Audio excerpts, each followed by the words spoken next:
Bahujan Samaj party से 2 बार के विधायक रहे डॉक्टर धर्मपाल ने आज समाजवादी पार्टी की सदस्यता ग्रहण कर ली। उनके साथ में बसपा के वरिष्ठ नेता कुंवरचंद बकील ने भी सपा की सदस्यता ग्रहण की।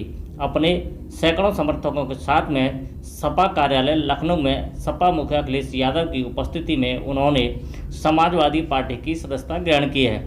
आपको बता दें कि लंबे समय से डॉक्टर धर्मपाल और कुंवरचंद बकील के समाजवादी पार्टी में शामिल होने की चर्चाएं चल रही थीं, लेकिन इस दौरान अचानक से सुबह खबर आई कि पूर्व विधायक धर्मपाल अपने सैकड़ों समर्थकों के साथ में सपा की सदस्यता लेने के लिए लखनऊ रवाना हो गए हैं और उन्होंने लखनऊ पहुंच करके सपा की सदस्यता ग्रहण कर ली है। समाजवादी पार्टी में शामिल हो रहे हैं। श्री कुंवरचंद प्रत्याशी लोकसभा आगरा ग्रामीण बहुजन समाज पार्टी से अभी 2019 में लोकसभा के उम्मीदवार थे। श्री कुंवरचंद जी प्रत्याशी लोकसभा आगरा ग्रामीण। इन्हीं के साथ श्री मखेंद्र सिंह चौहान पूर्व जिला अध्यक्ष क्षत्रिय महासभा आगरा उस हाल में हैं। श्री शिशुपाल सिंह जी सिकरवार जिला महामंत्री क्षत्रिय महासभा आगरा। श्री सूबेदार वर्मा निषाद समाज के हैं। श्री सूबेदार वर्मा जिला पंचायत सदस्य आगरा। श्री सोनवीर सिंह पूर्व सदस्य जिला पंचायत आगरा। श्री पूरन सिंह पूर्व सदस्य जिला पंचायत आगरा। श्री अशोक निषाद पार्षद नगर निगम आगरा। चौधरी धर्मेंद्र सिंह जिला अध्यक्ष अखिल भारतीय पंचायत संगठन आगरा। श्री विशंबर सिंह दिवाकर खेड़ी अड़ू। श्री मानवेंद्र सिंह, श्री छोटू सिंह, श्री राकेश यादव, श्री बाबी यादव, राजीव गिरी, राहुल यादव नगला स्वरूप, श्री केशव वर्मा, श्री रविंद्र, श्री ब्रजेश, श्री पप्पू, श्री जेपी, श्री प्रताप सिंह, श्री राजेंद्र सिंह उंदेरा, श्री मुकेश कुमार। पूर्व विधायक धर्मपाल और बसपा के वरिष्ठ नेता कुंवरचंद बकील को सदस्यता दिलाए जाने के बाद में दोनों नेताओं ने मंच से समाजवादी पार्टी को मजबूत करने की बात कही, तो अखिलेश यादव ने उत्तर प्रदेश की सरकार पर जम करके निशाना साधा। इस बारे में अपनी बात कहते हुए सपा मुख्य अखिलेश यादव, धर्मपाल और कुंवरचंद बकील। कार्यकर्तागण और मेरे सामने बैठे बहुत ही सम्मान के योग्य समाचार पत्र के सभी बंधुओं, हम लोग बहुत दिनों से आदरणीय अखिलेश यादव जी ने जो पिछले कार्यकाल में प्रदेश के लिए, प्रदेश में सर्व समाज के लिए, युवाओं के लिए, किसानों के लिए जो कार्य किए, उनसे प्रभावित होकर आज समाजवादी पार्टी ज्वाइन कर रहे हैं। हम राष्ट्रीय अध्यक्ष जी का बहुत बहुत आभार व्यक्त करता हूं और विश्वास दिलाता हूं कि समाजवादी पार्टी को मजबूत करने के लिए रात दिन मेहनत करके जो कुछ भी हम लोगों को बन पड़ेगा, समाजवादी पार्टी को मजबूत करें। बहुत बहुत धन्यवाद। श्री कुंवरचंद जी प्रत्याशी लोकसभा बहुजन समाज पार्टी से अनुरोध है कि वो मीडिया के भाइयों के सामने अपनी बात रखें। धन्यवाद। सम्मानीय राष्ट्रीय अध्यक्ष जी, विशेष सम्मान के पात्र पार्टी के जिम्मेदार सिपाही, मीडिया बंधु, सबको मेरी प्रार्थना भरी नमस्कार। सम्मानित साथियों, मैं कुंवरचंद वकील 1 साल प्रैक्टिस करने के बाद में वकालत छोड़ी, शिक्षा का प्रचार किया, पार्टी के लिए काम किया। पार्टी ने प्रभावित होकर, यानी बहुजन समाज पार्टी ने मुझे लोकसभा का चुनाव लड़ाया। मैं मात्र 9,715 वोट से हारा। मात्र मेरा व्यवहार सबके बीच में अच्छा रहा, फिर भी मुझे पार्टी से क्यों बाहर कर दिया, मैं उस बुराई पर नहीं जाना चाहता। बस मैं राष्ट्रीय अध्यक्ष जी से लंबे समय से प्रभावित, इनकी कार्यशैली, नुकसान हो जाने के बावजूद भी एक शब्द भी नहीं बोलना, मैं बहुत प्रभावित हूँ। इसकी वजह से मैंने समाजवादी पार्टी परिवार को अपना परिवार बना लिया और मजबूती के लिए मुझसे जितना भी बन पड़ेगा, मैं बहुत शालीनता के साथ, अदब के साथ में पार्टी में रहकर मैं पार्टी को मजबूती के लिए काम करूँगा। इन्हीं शब्दों के साथ नमस्कार। हरा दिया, इसीलिए पूरे प्रशासन को लगा करके और भारतीय जनता पार्टी ने अपने गुंडों को आगे कर करके जो बहुमत का था, जनमत था, उसका अपमान किया है। ये जनता देख रही है और समय आने पर जनता एक बार फिर इन्हें उखाड़ फेंक देगी।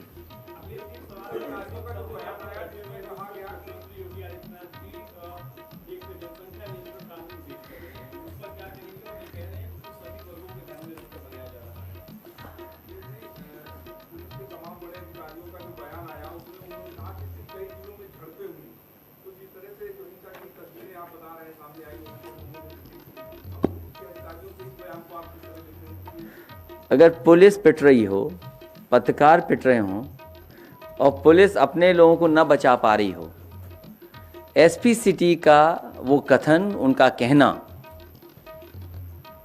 सरकार को स्वयं संज्ञान लेकर के उन दोषी लोगों के खिलाफ कार्रवाई कर देनी चाहिए। अगर एसपी सिटी उस समय कह रहे हैं कि भारतीय जनता पार्टी के जिलाध्यक्ष, भारतीय जनता पार्टी के विधायक, भारतीय जनता पार्टी के कार्यकर्ता बम चला रहे हैं, पत्थरबाजी कर रहे हैं, पीट रहे हैं, मुझे थप्पड़ मारा है, अगर पुलिस उस समय हाथ खड़े कर लेगी तो आप किससे उम्मीद करोगे न्याय? क्या ये वरिष्ठ अधिकारियों को शोभा दे रहा है कि उनका ही सहपाठी, उनका ही सहयोगी इस तरीके से अपमानित हो रहा हो? और सवाल भारतीय जनता पार्टी से आज पहली बार है। भारतीय जनता पार्टी ने अपना संकल्प पत्र बनाया और अगर संकल्प पत्र देखेंगे, उस संकल्प में ये योगी जी नहीं थे। जो उनका संकल्प पत्र बना है उसकी अगर तस्वीरें देखेंगे तो उसमें योगी जी नहीं थे तस्वीर में, भारतीय जनता पार्टी के भी सदस्य नहीं है। उनसे पहला सवाल यह है कि भारतीय जनता पार्टी ने अपना संकल्प पत्र जारी किया, भारतीय जनता पार्टी ये बताए कि आज किसान की आय क्या है। लगातार जब डीजल, पेट्रोल, खाद, कीटनाशक दवाइयां, बीज, सब कुछ महंगा हो रहा है, आज किसान की आय क्या है? और जो वादा किया था जनता को, किसानों को, कि 2022 तक किसान की आय दोगुनी हो जाएगी, उन्हीं का घोषणा पत्र मेरे हाथ में है, उन्हीं का संकल्प पत्र मेरे हाथ में है। जो पहले पन्ने में कृषि विकास का बने आधार में जो आखिरी बिंदु है, आखिरी सवाल, वो यही है कि 2022 तक उत्तर प्रदेश के किसानों की कृषि आमदनी को दोगुना करने के लिए एक विस्तृत रोड मैप तैयार किया जाएगा। ये भारतीय जनता पार्टी का संकल्प पत्र है। इसीलिए जो सवाल आपने पूछा है, भारतीय जनता पार्टी इन सवालों का जवाब नहीं देना चाहती है। उन्होंने अपना घोषणा पत्र, संकल्प पत्र कूड़ेदान में फेंक दिया है। इसे भारतीय जनता पार्टी को सबसे पहले यह बताना चाहिए कि 4.5 साल में आपने कौन सा रोड मैप तय किया था जिससे किसान की आमदनी दोगुनी हो गई है। और भारतीय जनता पार्टी सरकार में है, ये बताए कि आज किसानों की आय क्या है। और जिस दिन भी प्रेस होगी भारतीय जनता पार्टी से मैं सवाल पूछूंगा। ये पहला सवाल है भारतीय जनता पार्टी सरकार के लिए, क्योंकि दिल्ली में सरकार उनकी है, उत्तर प्रदेश में सरकार उनकी है। अभी 1 लाख करोड़ रुपया भी मंडियों के लिए आया है, जबकि 4.5 साल में जो मंडी समाजवादी पार्टी चुनाव की तैयारी कर रही है और अभी जल्दी आपकी संजय सिंह से मुलाकात हुई और ओवैसी से मुलाकात हुई, क्या मायने है इसके? नहीं, कुछ लोगों से मुलाकात नहीं है, कुछ लोगों से हुई है।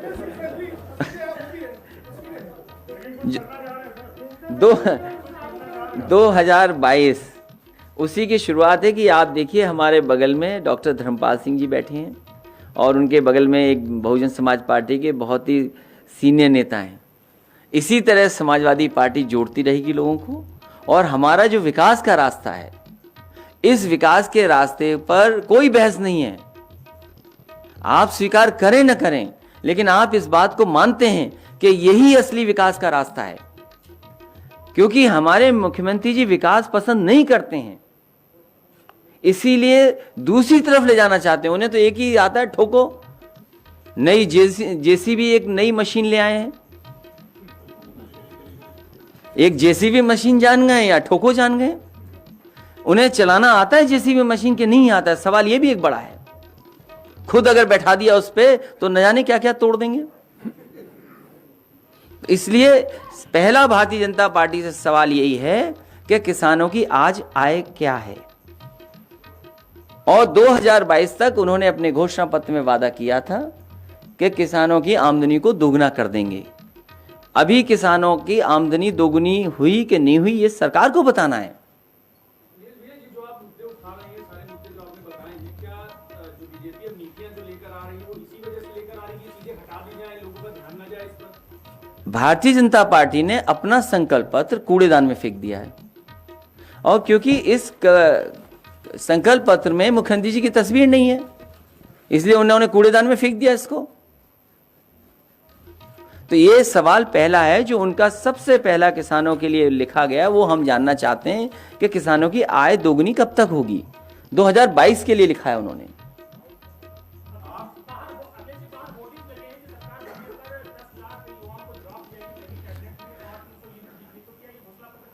अभी घोषणा पत्र आएगा, इससे ज्यादा किसानों की मदद, इससे ज्यादा नौजवानों के रोजगार नौकरी का इंतजाम समाजवादी सरकार करेगी। मैं तो आपसे कहना चाहता हूं कि कभी मुख्यमंत्री जी ने कहा है कि super critical thermal plant, 660 super critical thermal plant, कभी उनके मुंह से सुना है कि नहीं सुना है? अगर नहीं सुना है तो वो बिजली के बारे में नहीं जानते। विपक्ष की कोशिश होगी, समाजवादी पार्टी की कोशिश होगी, ज्यादा से ज्यादा दल को साथ ले लें।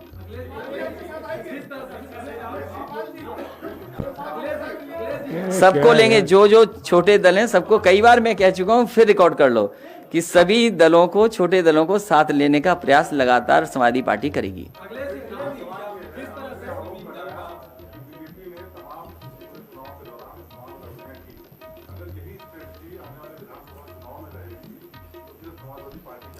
भारतीय जनता पार्टी जनता से नहीं लड़ सकती। जनता बदलाव चाहती है, और बदलाव का परिणाम आपने देखा है कि सबसे ज्यादा जिला पंचायत सदस्य समाजवादी पार्टी के जीते थे। आज भी गिनती कर सकते हैं, लेकिन जिस तरीके से भ्रष्टाचार, पैसे का और प्रशासन का इस्तेमाल हुआ है, उससे परिणाम बदले हैं। ये भारतीय जनता पार्टी कहती थी कि नोटबंदी से भ्रष्टाचार खत्म हो जाएगा, लेकिन पूरे उत्तर प्रदेश ने देख लिया है कि जिला पंचायत सदस्यों को और वीडीसीओ को कैसे मनाया। मैं उसका जवाब दे चुका हूं, पूरी बात कह के जवाब दे चुका हूं मैं। आज है गन्ना किसानों का।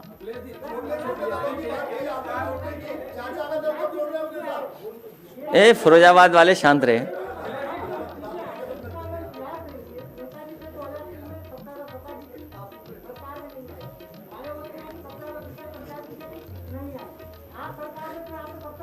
मैं आपसे सहमत हूं कि ये सरकार में नहीं आएंगे। मैं आपसे सहमत हूं।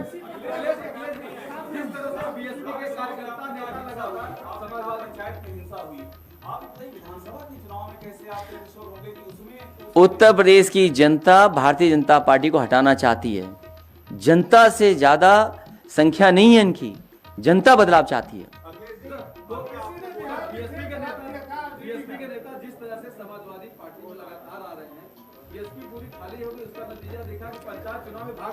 अभी भारतीय जनता पार्टी के लोगों के लिए दरवाजा नहीं खोला है।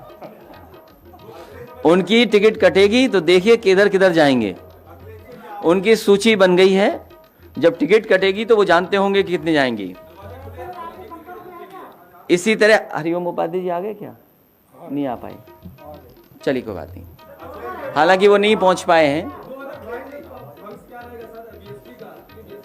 भाई मैं किसी दल के भविष्य कैसे तय कर सकता हूं? हम अपना भविष्य बना रहे हैं। और आप, अरे आप खुद सोचिए, कोविड के समय पर क्या हैंडलिंग थी, सरकार क्या कर रही थी, और लॉकडाउन के समय पे क्या नहीं हमने देखा, हमने आपने। और जिन परिवारों के सदस्य चले गए हैं, जिनकी जान चली गई, मामूली सी दवाई मिल जाती, समय पर इलाज मिल जाता, अस्पताल में बेड मिल जाता, ऑक्सीजन मिल जाती, डॉक्टर देख लेते। ये डॉक्टरों का दोष नहीं है, ये सरकार का दोष है, क्योंकि सरकार में मुख्यमंत्री समझते नहीं है कोई चीज। उन्होंने कहा सब चीजें हैं, हर चीज ब्लैक हुई।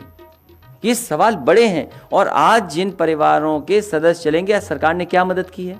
और इतनी महंगाई होने के बाद, इतनी महंगाई जब हो गई है, तो बताइए रोजगार और के अवसर क्या पैदा किए सरकार ने? ये बहुत बड़े सवाल है। इसलिए केवल एक सवाल आज है, किसान की आय दोगुनी कब होगी। तुम्हारा आखिरी सवाल कभी नहीं होगा। असदुद्दीन ओवैसी इसी परिपाटी पर उत्तर प्रदेश में भी आ रहे, बिहार में आरजेडी का खेल खराब किया था। क्या लगता है आपको?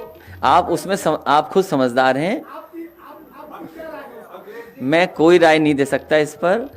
उत्तर प्रदेश की जनता विकास चाहती है, खुशहाली चाहती है। समाजवादी सरकार में जो योजनाएं विकास कार्य हुए थे वो आज भी सामने दिखाई दे रहे हैं। कोविड के समय पर आपके एम्बुलेंस ने मदद की और इस सरकार ने एम्बुलेंस बंद कर दी है। एम्बुलेंस बंद कर दी सरकार ने।